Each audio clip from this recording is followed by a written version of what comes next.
Well, while I'm stuck here behind this school bus, I figure there's something I wanted to address. I actually wanted to address it last night, but I had bowling last night, league night, so I didn't get a chance to do it, and I didn't get home till late. But the one thing I want to really address is how systemic this whole single motherhood thing is. Lately, while I've been at work, I've been listening to these documentaries about some of the NFL players that played during, my younger years. And, from the time I was a child to teenage years into my early 20s, such as the likes of Cris Carter, Warren Sapp, Randy Moss, Barry Sanders, Terrell Davis. And one of the things, or even Terrell Owens,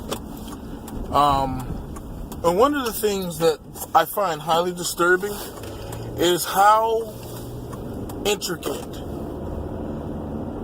all of their childhoods are. How the same pattern seems to appear time and time again. And that is the fact that they all came from single mothered homes. Now, some were single mothers for, other reasons, such as like Terrell Davis's father, passed away. So essentially, he came from a 2-parent home, but, his father got sick and passed away. But it wasn't, and even just noticing that, it wasn't total dysfunction, even though he said that, his dad would do weird, crazy things when he got drunk. It still wasn't extreme poverty like the likes of a Cris Carter, Warren Sapp, Randy Moss, Terrell Owens. It just was different. It was, some form of dysfunction, but not the poverty that went along with the dysfunction. And I guess the question I want to ask is, a very small percentage of people actually make it to the NFL, and an even smaller percentage actually become Hall of Famers, become players that are notable in the NFL. Very, very small. It's like, I think 1% make it, and even less than 1% make it to the Hall of Fame or become notable in the game of football. And they all have pretty much the same background. Single moms having a gang of kids, mom having to work 4 to 5 jobs to make ends meet. And it's like, at what point did you not stop and think, I'm poor? Why am I continuing to have children or child after child after child when it was a struggle after 1, it was a struggle after 2, it was a struggle after 3, and then it's not like you were married several times. You just popped up with several different babies by several different dudes. And it's like, people try to act like it ain't that big of a deal. Well, the point in which I broke up the percentages of people that actually make it to the NFL and actually become Hall of Famers are very small. So if all of them had pretty much the same background of coming from single motherhood, how many more who never make it come from that same background, having that same hope of getting their family out of poverty, being the man that their mom couldn't choose?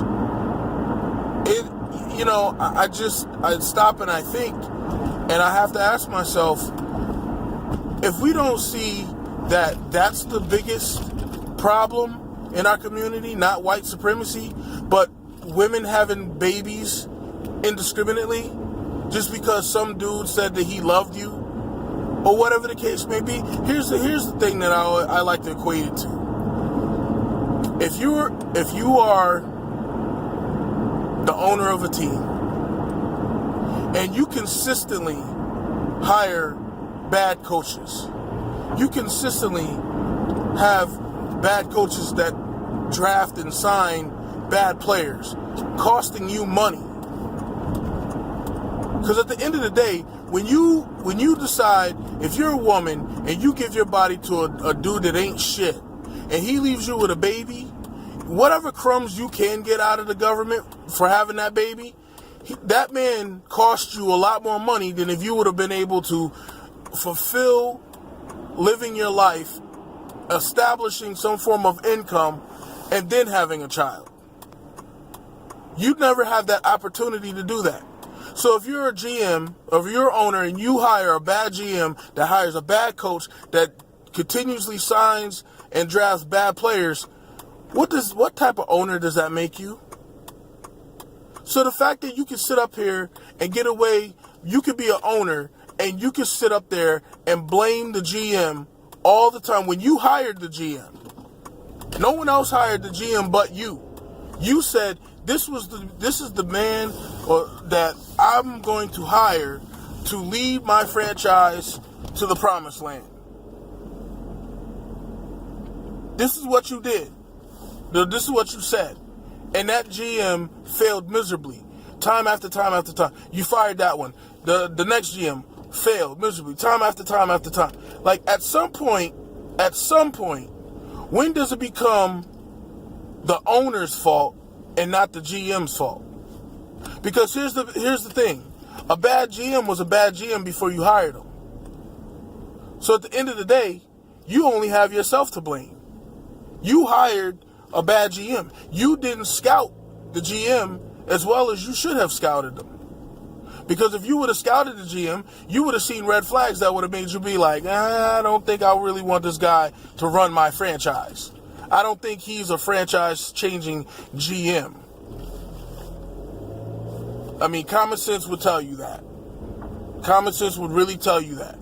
And the fact that these women get to go around and blame the man, in every instance, it was always the man walked out, the man left, he didn't do this. In the case of Terrell Owens, it was really disturbing, and it highlights a question that I once posed to everybody that lives where I live at.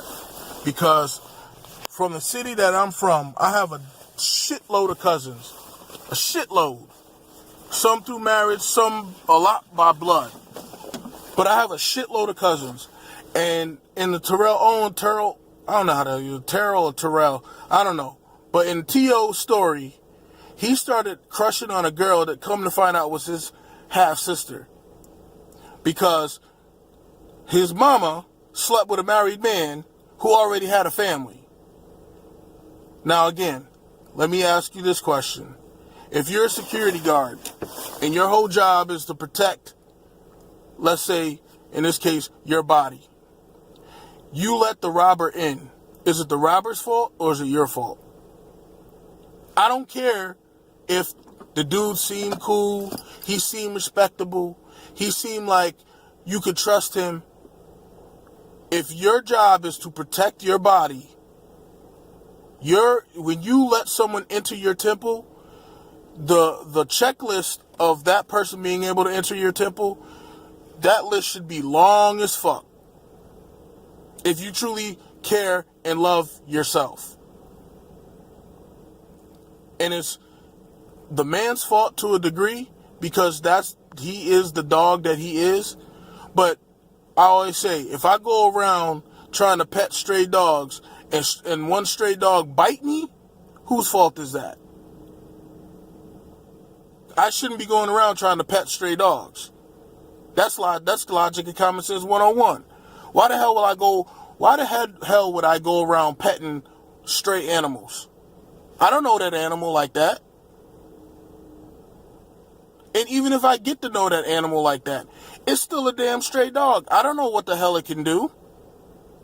You have to earn the trust. And the trust comes from the actions of that individual or of that animal. If that animal shows that it's not going to be vicious towards me, and it has demonstrated that countless times to the point I can't even remember how many times it has not been vicious towards me, then I might trust it. Then I might go and pet it. But at that point, if that individual is not making any type of commitment towards me or showing that they're genuinely interested in making a change in their behavior because they realize that this is a deal or a relationship that they really want to be involved in, then why would you ever... Here's the thing that I don't understand about why women just feel it's okay to just blame a man when they end up getting pregnant and the man walks away. The reason why I always put more of the onus on the women is because a disturbing stat just came out, especially black women. A disturbing stat just came out that said that black women are like 203% more likely to die from child giving birth to a child than any other group of women. So why would you just randomly and indiscriminately put your life at risk for a dude who you don't really know like that? He has made no effort to commit to you in any way, shape, or form. So why would you bring forth a child for this man when he has shown no genuine interest in committing to you? I don't understand that. That goes to show just how low you think of yourself. Because I'm going to tell you, if I was a female and I knew that I had a high risk of dying by participating in this act, I better damn sure make sure that the person that I am going to have a child for has not only committed to me, but like he has therefore married me. Not just saying, you my girl. No. I better be your damn wife. I better be something to you more than just a girl. But that's only if you genuinely value yourself. And most women don't value themselves. They value themselves at the point of their vagina, at the point of their body, at the point of their looks. They're not valuing themselves as an individual who brings something credible to the table. Because unfortunately, in this modern society, all that is required of a woman to bring to the table is her looks, is her sexuality, not her personality, not what she has to offer you spiritually, mentally, only what she offers you physically. And the thing with that is that at some point, what she has to offer you physically will eventually go away.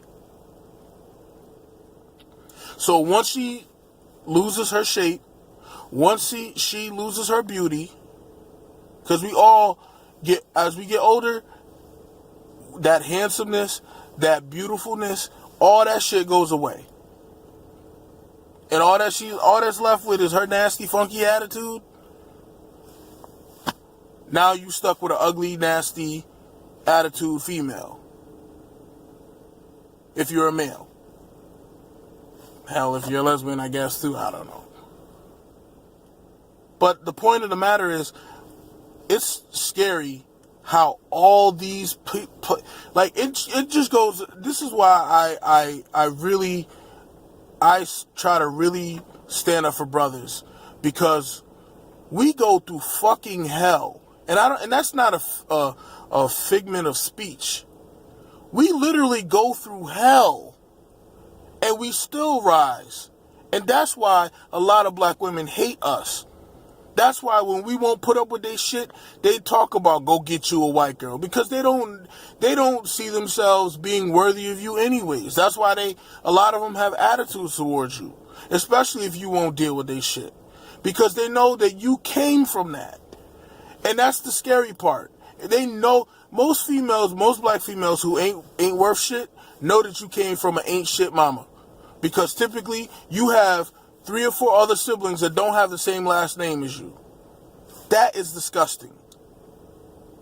But at the end of the day, just like any other video that I make, more people will be offended at me talking about it than offended than the people who are committing the actions. Because they're black women, they can do no wrong. And that's why the black race is just going to just be destroyed. At some point, it's going to implode, and everything is just going to whirlwind out of control and go right down the toilet.